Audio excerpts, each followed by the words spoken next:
Wednesday, July 29th, 2026. You are listening to the Daily Dose Sports Podcast, and I am your host, Clint Daly, coming to you from the Mile High City here in Denver, Colorado, and we are back for another week of talking sports with a dose of common sense. Hey, happy Wednesday to you. Hope your week is going well. Hope you, your family, your friends, everyone in your world is staying strong and healthy right now. And of course, what else could we open with? The biggest news of the week in the sports world, LeBron James, after saying he seriously considered retirement, signed with the Philadelphia 76ers for his final run, he says, at another NBA championship. He announced that on Friday. James is now 41, and he signed a 2-year, $8 million contract with a player option. Now remember, LeBron made nearly $53 million with the Lakers last season. But in a series of posts on X, LeBron addressed his decision-making, writing that he initially thought he was done playing after the season before taking time to decide on his future. Here's what LeBron had to say. I was honest at that last press conference when I said I needed to look at myself and decided if I still love this game. But I still truly love this game and I have more to give. James chose the 76ers, which now is his 4th NBA team as he searches for a 5th NBA championship before he retires. James will hope to break a 43-year championship drought for the 76ers, much the same way he ended a 52-year drought without a title for the city of Cleveland when he won a championship for the Cavaliers back in 2016. But this will be James' final free agency choice as he enters a record-breaking 24th season. LeBron had more to say. This is my last decision. I'm not going for money, or I'm not going for family. What am I really playing for at this point? I still want to sacrifice. I still want to work. I still want to grind. I still want to compete to win and to have a chance at the feeling of winning another championship. I believe I can help the Philadelphia 76ers, and I'm so excited to energize a new fan base and start this incredible journey one last time. Okay, a few thoughts on this big move. First off, LeBron never considered retiring. Let's just throw that out. Here's a guy that chases likes more than anyone in the history of ever. So he was never going to just slip off quietly into Bolivia, right? I don't know, man. I might get fade into Bolivian, you know what I mean? Second, hey, this team is kind of loaded. Remember, they have Joel Embiid, they have Tyrese Maxey, they have VJ Edgecombe, they have Dominic Barlow, and they just picked up Jaylen Brown a few weeks ago from Boston. LeBron is now back in the East, which is a much easier path than over in the West. Hey, the Sixers are now the team to beat in the NBA. And that will be kind of fun. Don't get me wrong.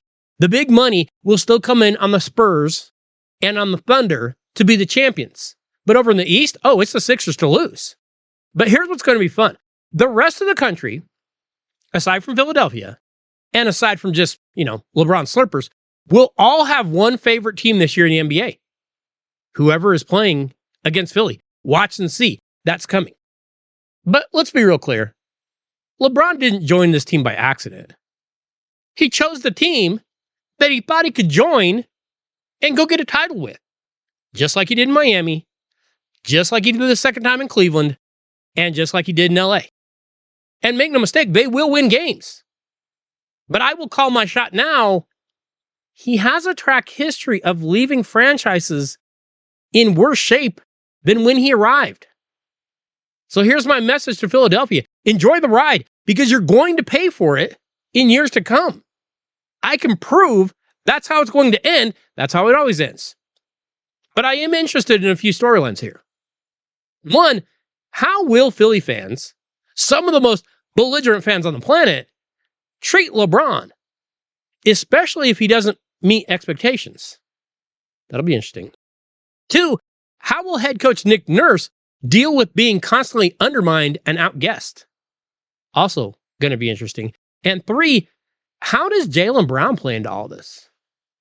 Because he had to be thinking, I'm going to Philly, I'm going to be the man, I get away from Boston, I get away from Jason Tatum, and now I have a team that is all to myself. And to a degree, it will be kind of his team because he will be the best player on this roster, I believe. But what's going to be interesting is that Jaylen Brown and LeBron James, they kind of play the same position. I don't know how this is going to end up, but this is going to be theater. Get your popcorn ready. Hey, today on The Dose, we are going to begin about a month long of prep to get ready for the college football and NFL seasons. Well, unfortunately, one of the aspects that we must prepare for are head coaches that are going to have a very big microscope on them going into the season. Today, we will have a few college and NFL coaches that are going to be starting off on the hot seat. We will also have a Daily Dose Top 5 for you today. Like we said, LeBron James is headed to the city nicknamed the City of Brotherly Love. What could be in store for him when he arrives there? More on that a little bit later. But first, let's start off in the land of the NFL, where right now, you don't want to be on the news. If you're an NFL team, you just hope stay out of the news because any news coming out right now isn't good. And here's an example. The wife of Kansas City Chiefs offensive coordinator Eric Bieniemy was allegedly shot on Sunday night at the family's home in Virginia. Mia Bieniemy, who is 57 years old, was hospitalized in stable condition on Monday. And police in Virginia confirmed that a woman was being treated for serious injuries from multiple gunshot wounds, even though they did not disclose her identity. But wait, there's more, because Elijah Zion Bieniemy, 27 years old, was arrested and charged with malicious wounding, use of a firearm in commission of a felony, and discharge of a firearm inside of a dwelling, according to the county sheriff's office. That is the Bieniemy's son. Now, Eric Bieniemy left the Chiefs training camp and was not in attendance for Monday's practice. He was with the Chiefs on Sunday in St. Joseph, Missouri. But head coach Andy Reid said there is no timetable on Bieniemy's return to the Chiefs, adding that pass game coordinator Joe Blameyer will take over Bieniemy's duties during his absence. Hey, this is going to be a very difficult time in the Chiefs organization and for the Bieniemy household in general. We pray for the best for all involved, and we know that the Bieniemy family is going to get support from Andy Reid. Hey, who knows this kind of situation better than Andy Reid? Come to think of it, Bieniemy's son might end up living with Andy Reid's son very soon. One more story in the NFL, and it's not a good one. San Francisco 49ers head coach Kyle Shanahan suffered significant injuries in a car crash over the summer break in mid-July, and it's going to leave him limited as the team opens training camp. They say Shanahan broke his nose, 3 ribs, his hand needed more than 40 stitches in his face, and suffered a severe concussion during a car crash that took place July 14th when he collided with an SUV near his Northern California home. Well, they say Shanahan is recovering from those many injuries, although he has lingering concussion symptoms. That is according to general manager John Lynch. Assistant head coach Chris Forrester will assume some of those duties until Shanahan is able to return, though Lynch said it would have to be a group effort to fill in for their head coach. And he added that while there is no defined concussion protocol for staff members, Shanahan will follow a similar process to what players go through in order to get clearance so that he can come back to work full time. Look, I don't know what is going on in San Francisco. I know there are rumors of electromagnetic fields that are getting players hurt at their home facility. I know the crime in the city has contributed to at least one player getting shot. And I'm sure there are probably a number of incidents of players, I don't know, just turning their ankle on human feces on city sidewalks. But now this curse, or whatever it is now chasing people down in their cars? California is a problem. I mean, no wonder LeBron left. No wonder Tesla left. No wonder In-N-Out left. No wonder the Raiders left. No wonder everyone is leaving.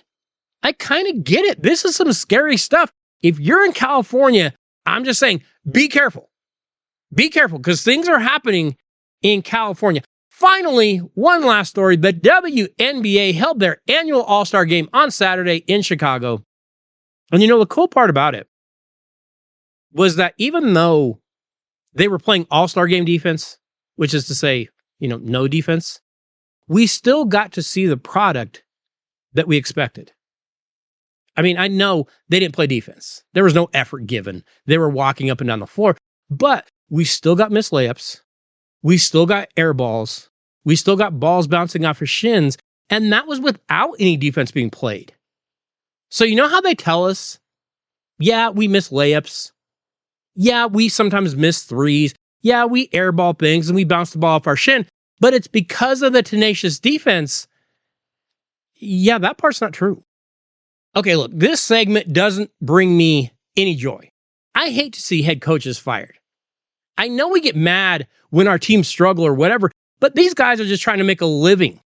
However, when you don't live up to expectations, the fans, and more importantly, the money-paying boosters get fed up and they demand a change. And right now, we are going to take a look at a few guys in both college and the NFL that are starting their seasons off on the hot seat. And let's start off in the college game. And we're going to start off down in Tallahassee, where Florida State head coach Mike Norvell's seat is capable of burning a hole in his pants. Norvell took over in 2020, and while it took him a few seasons to build the Seminole program back up, remember in 2023, they went 13-0 in the regular season. But then you remember quarterback Jordan Travis broke his leg, and FSU got bumped out of the playoff, and then they played Georgia in the Orange Bowl, and I think they got beat by, like 100, 150, something like that. Well, Florida State hasn't even been back to a bowl game since. In his 6 seasons in Tallahassee, Mike Norvell is 38-34. He's only been to 2 bowl games. And this season, the schedule won't be kind. Florida State goes to Alabama, they go to Miami, they go to Louisville. Hey, Norvell had better rally the troops quickly. Speaking of Florida State, we have an FSU connection right here in my home state of Colorado. And of course, that is up at Boulder, where the bloom is off the rose that once was Deion Sanders up at the University of Colorado. Remember when Deion arrived at Colorado and people were just anointing the Buffs as a program? Hey, they're just going to reel in talent year after year. He's going to be the best recruiter we've ever seen. They're going to be back in the national championship conversation every single year. Yeah, that was funny. Since taking over in Boulder, Deion is 16-21 overall. That's not good. But wait, it's going to get worse. Because the Buffs are just 2-8 against ranked teams. So 14 of those wins came against unranked teams. More bad news. I saw the Colorado spring game. It didn't look good. That team looked like a high school team. And here's the bigger problem. This schedule could be a death sentence. Georgia Tech, Baylor, Texas Tech, Arizona State, Cincinnati. Here's the thing, though. The Big 12 isn't even all that good. But Deion hasn't produced the talent that everyone was expecting. Hey, the Buffs are going to have to start off strong this year, or it's going to get ugly real quick. One team that is no longer on that Colorado schedule features another coach that is on the hot seat.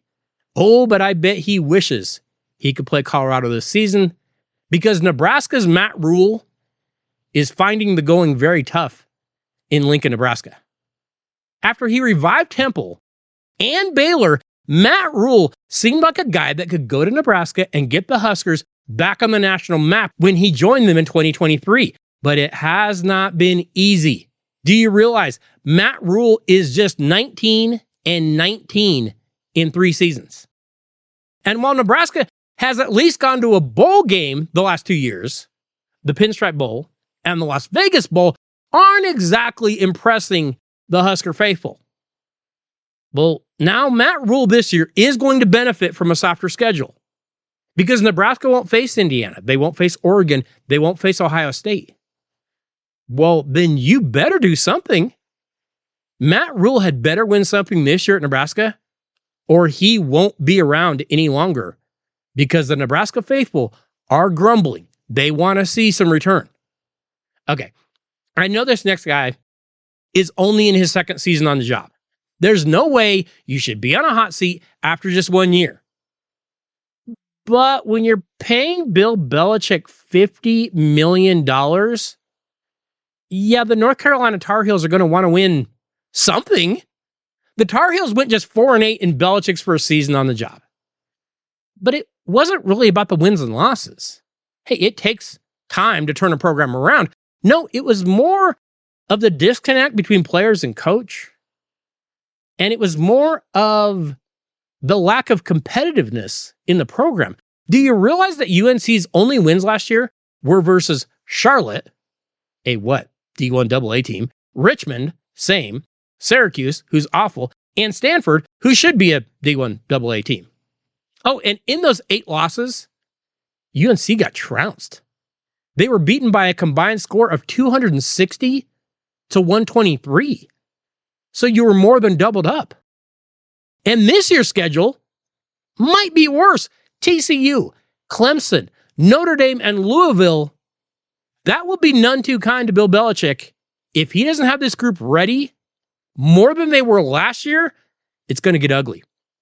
More bad news came in for the Tar Heels on Monday. UNC general manager Michael Lombardi was placed on administrative leave by the school. In the initial release, no details were provided as to why Lombardi will be out, but it should be noted it was the school who made the decision.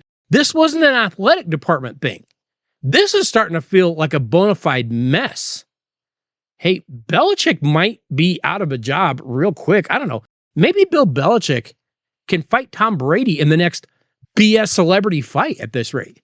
Because I feel like Belichick might have nothing to do very, very soon. You know, we spoke earlier about people getting out of California. Well, if Lincoln Riley doesn't finally win a few big games at USC, he might be next. After jumping from Oklahoma back in 2022, Lincoln Riley has been okay at USC, just not all that great. In 4 seasons in Los Angeles with the Trojans, Riley is now 35-18, but his biggest bowl game was the Holiday Bowl a few years ago. It isn't, again, that the Trojans have been terrible. They are winning games, but against ranked teams, Lincoln Riley is 5-13. Yeah, that's not good.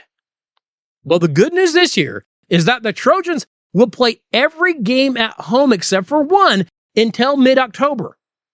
So they're going to get a good warm-up. They should be rolling. The bad news is when they do get rolling, they're going to face Oregon and Washington and Penn State and Ohio State and Indiana. Hey, the Trojans better get out of the gate fast. And they better rack up some wins while they're playing at home. And then maybe that momentum will carry. Otherwise, Lincoln Riley is going to be in some big, big trouble. One last head coach in college football to mention, and honestly, I probably shouldn't even mention it, and that is Luke Fickell at Wisconsin. Remember, Fickell jumped from Cincinnati to Madison back in 2022, and he started off okay. But over the past 2 seasons, Luke Fickell is 9-15 with the Badgers. And you know what makes fans really mad? Wisconsin can't score points. Last year, the Badgers averaged 12.8 points per game. Hey, kids, that's 12.8 points per game more than I averaged sitting at home on my couch. You barely outscored me. And here's worse news. The Badgers open against Notre Dame in Green Bay. Hey, Luke Fickell might get fired at halftime. Hopefully he hasn't been fired yet as you listen to this. Okay, but let's move over to the NFL, where there are also a number of head coaches that will start the season on a very hot seat. These guys have to produce, or they're going to be in big, big trouble. And let's start off with the hottest seat, and that is in New York with the Jets. Hey, Aaron Glenn is a former Jet. He played there. And he had done a pretty impressive job in Detroit, getting the Lions defense to, well, at least not be terrible. They weren't great, but they were good. However, Glenn went 3-14 last year, the worst record ever by a Jets head coach in his first season. And New York made some history. They became the first team since the 1987 Atlanta Falcons to finish last in points per game differential, last in yards per game differential, and last in turnover differential. And the Jets have now gone 15 straight seasons without making the postseason. That is the longest active drought across the NFL, Major League Baseball, the NBA, and the NHL. And no, I'm not saying the Jets have an abundance of talent, especially offensively, but why was their defense so terrible? They do have some talent on the defensive side of the ball.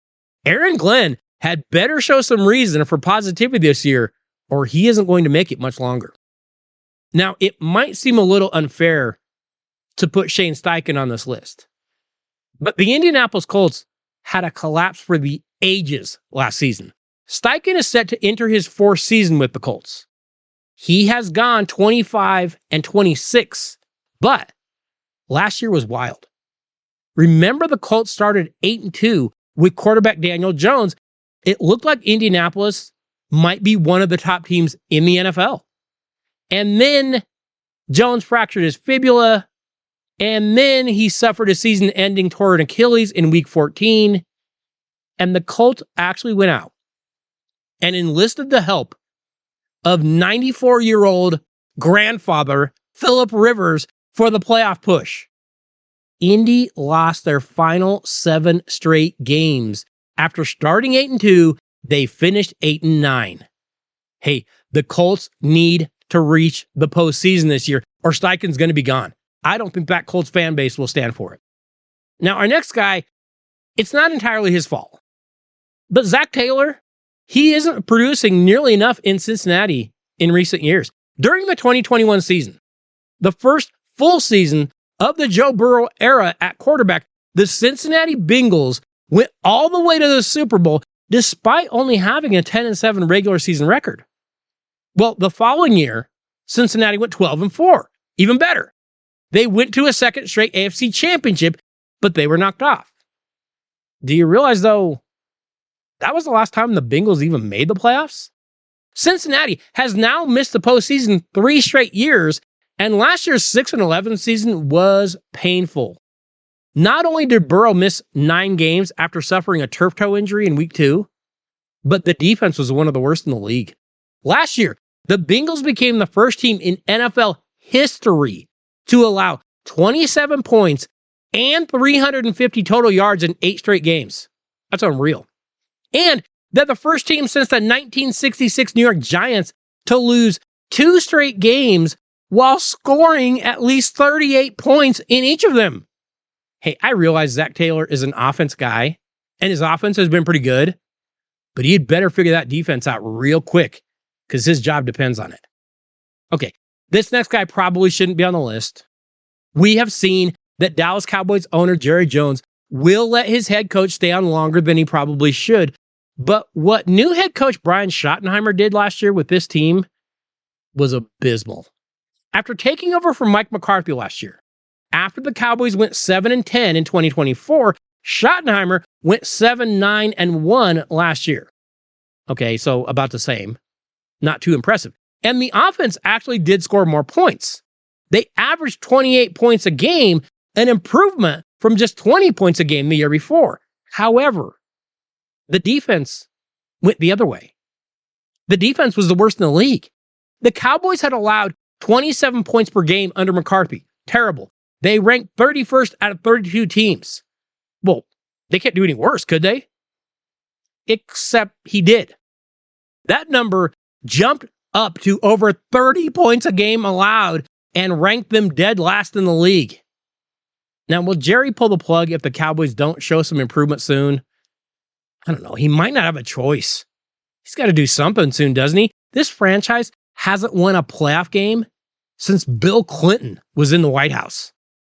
Okay, let's jump over to the NFC South, where the 2025 season marked the first time Todd Bowles failed to win that division as Buccaneers head coach. Last year's season, it was similar to the Colts season. Tampa Bay started off 6-2. Baker Mayfield was looking like an MVP candidate, and then they finished the season 8-9, going just 2-7 over the last 9 games. The Buccaneers looked like an easy pick to win this division, but it actually ended in a 3-way tie at 8-9, and the Carolina Panthers got in. Now, Todd Bowles is signed through 2028. He's 35-33 over 4 years with the Buccaneers, including a playoff record of just 1-3. Well, Tampa's going to have some changes. Mike Evans is gone. Levante David is gone. The Buccaneers were the best team in this division last year, and they still didn't make the playoffs. And that was a failure. And Todd Bowles has got to make sure it doesn't happen again this year. One final coach on our list today that might have you thinking I'm crazy to put him on here, but for all the talent that general manager Howie Roseman keeps bringing into the Philadelphia Eagles franchise, head coach Nick Sirianni's seat, it could begin to warm if they struggle this year. Remember his blow up on the field with wide receiver A.J. Brown last year? Brown is now in New England. And there are times that Nick Sirianni, he seems to try to appease players rather than sticking to a system to win games. He's kind of a weird dude. Now, being weird won't necessarily cost him his job, but if he starts to lose games, or if he starts to argue with more players, yeah, this might not end well. Hey, the Eagles want another Super Bowl, and they need Nick Sirianni to be on his game in order to get that. Now, as we do so many weeks here to the Daily Dose, we need to get over to our Daily Dose Top 5.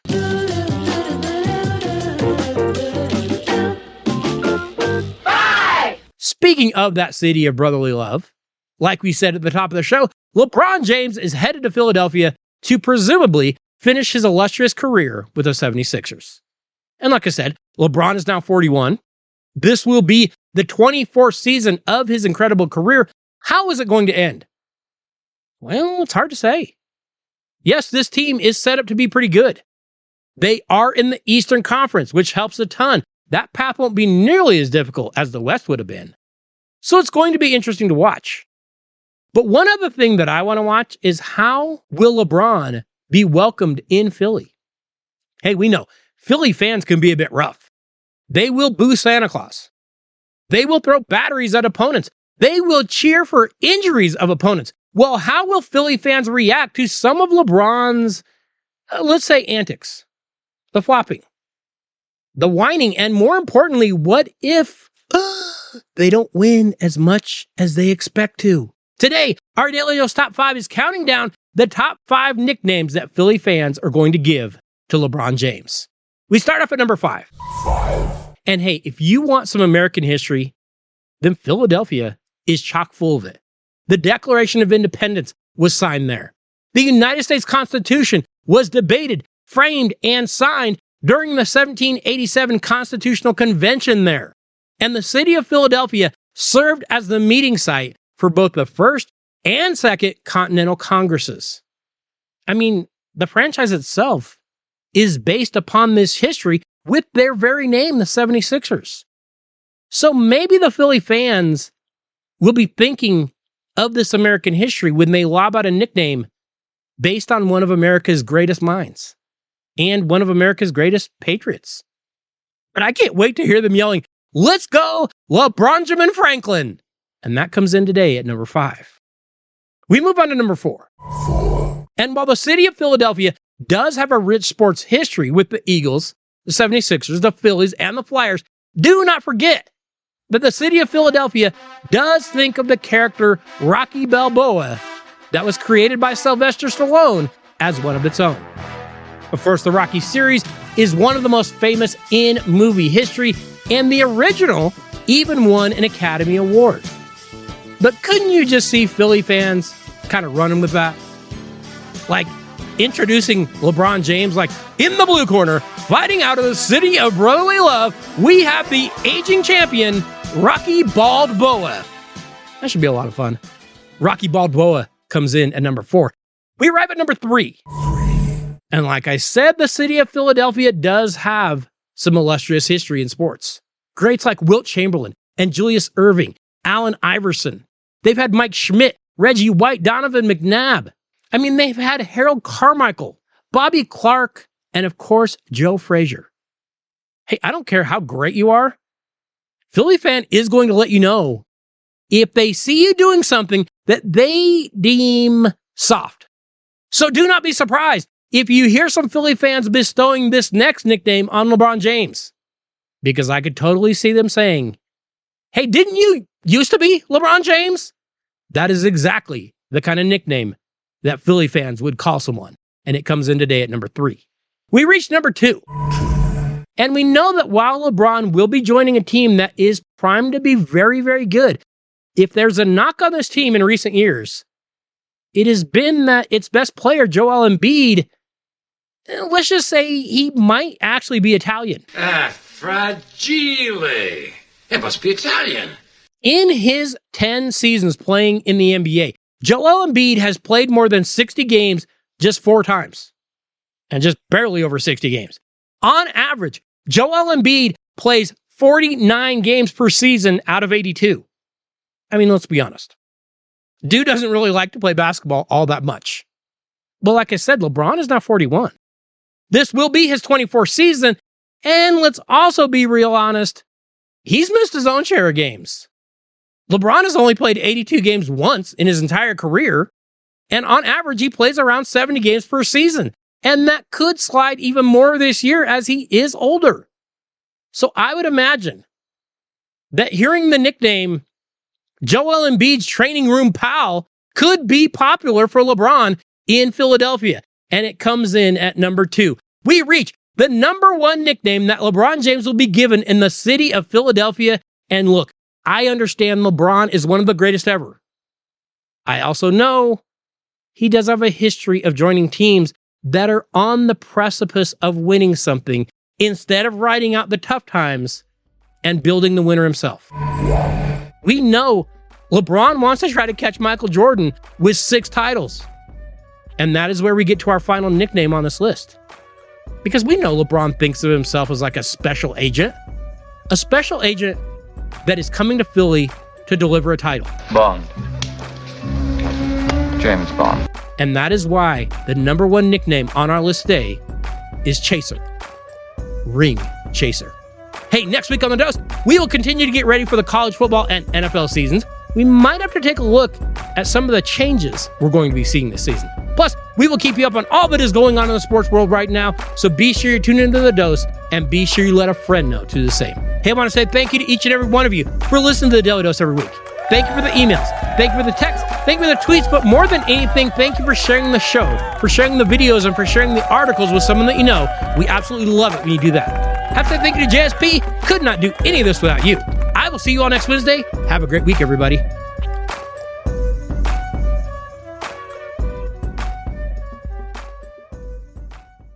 Fragile. It must be Italian.